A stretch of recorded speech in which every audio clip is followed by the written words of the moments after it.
নমস্কার। আজ আমি যে বিষয় নিয়ে আলোচনা করতে চলেছি সেটা হচ্ছে প্রধানমন্ত্রী অটল পেনশন বীমা যোজনা বা এপিওয়াই। পেনশন কথাটা শুনলেই আমাদের মাথায় আসে যে শুধুমাত্র সরকারি যারা চাকরি করেন তারাই তাদের কাজ শেষে 60 বছর পর থেকে পেনশন পান।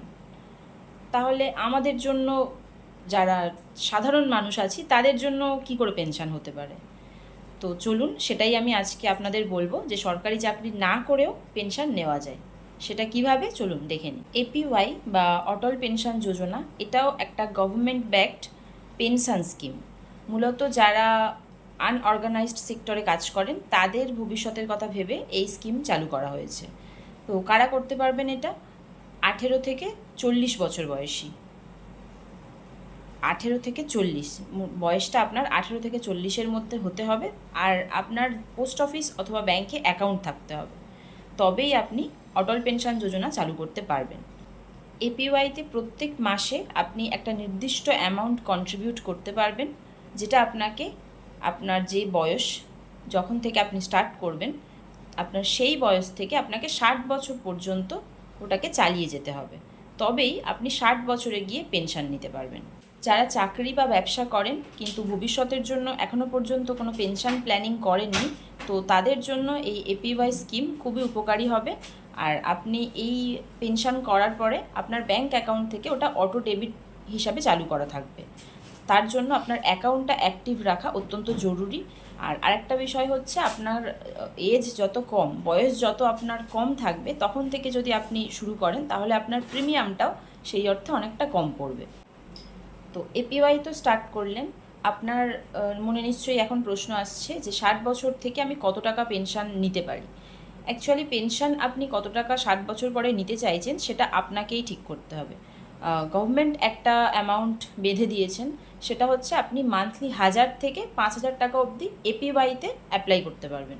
মানে 60 বছর পর থেকে আপনি 1000 থেকে 5000 টাকার মধ্যে যে কোনো অ্যামাউন্ট পেনশন আপনি নিতে পারেন। যেমন 1000 টাকার জন্য আপনার একরকম কন্ট্রিবিউশন হবে, 2000 টাকার জন্য একরকম কন্ট্রিবিউশন হবে, এরকম করে আপনার 5000 টাকার জন্য আর একরকম কন্ট্রিবিউশন হবে। তো আপনাদের সুবিধার জন্য আমি মোটামুটি 1000-এও দেখাচ্ছি আর 5000-এও দেখাচ্ছি আপনার কত কন্ট্রিবিউট করলে আপনি 60 বছর থেকে সেই অনুযায়ী পেনশনটা নিতে পারবেন। মনে করুন আপনার এজ 18। তো যদি কোনো ব্যক্তি 18 বছর থেকেই এই এপিওয়াই স্কিম চালু করেন, তো তার জন্য প্রিমিয়াম যেটা পড়বে, আপনি যদি 60 বছর পর থেকে 1000 টাকা করে পেনশন নিতে চান, তো আপনার মান্থলি কন্ট্রিবিউশন যেটা পড়বে সেটা হচ্ছে মাসে মাত্র 42 টাকা।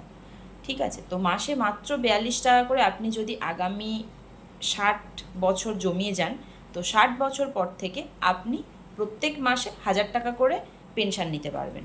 এখানে আর একটা বিষয় বলে রাখি, আপনি 18 বছর থেকে পেনশন স্টার্ট করেছেন, কন্ট্রিবিউট করা স্টার্ট করেছেন, 60 বছর থেকে তো 1000 টাকা করে আপনি পেনশন নিচ্ছেন। এখন আপনার মনে হয়তো প্রশ্ন আসছে যে 60 বছর পরে আমি পেনশন নেওয়ার সময়, কিছু মাস পেনশন নেওয়ার পরে আমি মারা গেলাম, তখন কি হবে? 60 বছর পর থেকে আপনি যে পেনশনটা পাচ্ছেন, আপনি মারা যাওয়ার পরে আপনার স্পাউস, হাজব্যান্ড বা ওয়াইফ যিনি থাকবেন, সেম অ্যামাউন্ট 1000 টাকা করে মাসে তিনি পেয়ে যাবেন। আর একটা বিষয়, আপনি বলতেই পারেন যে আমিও মারা গেলাম বা আমার স্পাউসও মারা গেল, তখন কি হবে? তার লিগাল নমিনি আপনার ছেলে বা মেয়ে যে থাকবে, সে 1,70,000 টাকার একটা গ্যারান্টেড ম্যাচুরিটি বেনিফিট পাবে। তখন সে আর পেনশনটা পাবে না, সে গ্যারান্টেড ম্যাচুরিটি বেনিফিট 1,70,000 টাকা তার অ্যাকাউন্টে পাবে। সেম যদি কোনো 18 বছর বয়সী ব্যক্তি মাসে 1000 টাকা পেনশন যেটা বললাম সেটা না নিয়ে সে যদি 60 বছর পর থেকে 5000 টাকা করে পেনশন নিতে চায়, তখন তার বয়স অনুযায়ী তাকে মাসে 210 টাকা করে তার বয়স অনুযায়ী আগামী 60 বছর তাকে চালিয়ে যেতে হবে। 60 বছর পর থেকে সে প্রত্যেক মাসে 5000 টাকা করে পেনশন নেবে। সে মারা যাওয়ার পরে তার স্পাউস যিনি আছেন তিনি মাসে 5000 টাকা করে পেনশন পাবেন।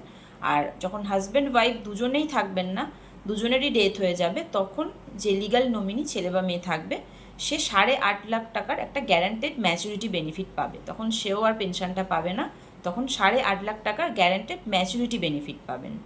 আর একটা বিষয়, আপনি ধরুন 18 বছর থেকে কন্ট্রিবিউট করা স্টার্ট করলেন, আমি ধরে নিলাম 50, আপনার বয়স যখন 50 হবে, আপনি ধরে নিলাম 50 বছর বয়স অবধি আপনি আপনার কন্ট্রিবিউশন দিয়ে গেলেন।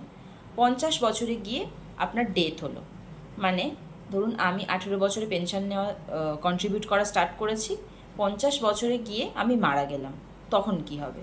আমার তো এখনও 10 বছর কন্ট্রিবিউট করা বাকি আছে। তো এই মতো অবস্থায় আমার যদি 50 বছরে গিয়ে ডেথ হয়, আমার স্পাউস যিনি আছেন তিনি যদি চান আগামী 10 বছর আমি যে কন্ট্রিবিউটটা করতাম সেইটা কন্ট্রিবিউট করে যেতে পারেন, 60 বছর যতক্ষণ না হচ্ছে। 60 বছর পরে যেটা হবে, 60 বছর আপনি কন্ট্রিবিউট করলে তারপর থেকে আমার অপরিবর্তে আমার হাজব্যান্ড ওই পেনশনটা পেয়ে যাবেন। অ্যান্ড তারপরে যে নমিনি থাকবে, আমার ছেলে বা আমার মেয়ে, সে এককালীন 8.5 লাখ টাকার একটা গ্যারান্টেড ম্যাচুরিটি বেনিফিট পাবেন। সোজা কথা, আপনি পেনশন পাবেন, আপনার অবর্তমানে আপনার স্পাউস পেনশন নেবে, আর দুজনেরই অবর্তমানে নমিনি যে থাকবে সে এককালীন একটা লামসাম অ্যামাউন্ট পেয়ে যাবে। আর একটা জিনিস যেটা আপনাকে মাথায় রাখতে হবে, আপনি যদি 18 বছরে কন্ট্রিবিউট করা স্টার্ট করেন, 18 বছর মানে ধরে নেব যে কারোর বিয়ে হয়নি, তো তখন নিশ্চয়ই আপনি আপনার মা অথবা বাবা কাউকে নমিনি রাখবেন। তো যখন আপনি প্রাপ্তবয়স্ক হয়ে যাবেন, যখন আপনি বিয়ে করবেন, তো যখনই আপনি ম্যারিড হবেন, তখন আপনাকে ওখানে আপনি যে নমিনিটা দিয়েছিলেন মা অথবা বাবা, সেটা আপনাকে কিন্তু চেঞ্জ করে আপনার স্পাউস নেমই দিতে হবে, যাতে করে 60 বছর পরে আপনার স্পাউসই পেনশনটা নিতে পারেন। তো এই হলো টোটাল এপিওয়াই এর বিষয়বস্তু। এখন আপনার মনে নিশ্চয়ই এই প্রশ্নটাই আসছে যে পেনশন নেওয়ার জন্য তো 18 থেকে 40 আপনি বলে দিলেন। এখন 18 থেকে 40 বছর যদি আপনার বয়স হয়, তাহলে আপনি এপিওয়াই করতে পারবেন। 40-এর ওপর যদি আপনার বয়স হয়, 40 অ্যাবাভ যদি আপনার বয়স হয়, তাহলে কি আপনি পেনশন নিতে পারবেন না? অবশ্যই পারবেন, তবে সেটা আপনি এপিওয়াই করতে পারবেন না, তার জন্য আলাদা স্কিম রয়েছে। সেটা জানার জন্য আপনাকে নেক্সট ভিডিওর জন্য অপেক্ষা করতে হবে। তো finance, savings, loan, government scheme ইত্যাদি বিষয়ে আরও নতুন নতুন ইনফরমেশান পেতে আমার পেজটি কিন্তু অবশ্যই ফলো করুন। Thank you.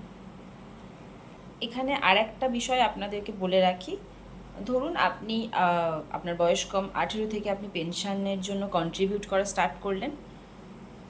কয়েকটা বছর চালানোর পরে আপনার মনে হচ্ছে যে আপনি এই সুবিধাটা বা এই পেনশনটা নিতে চান না।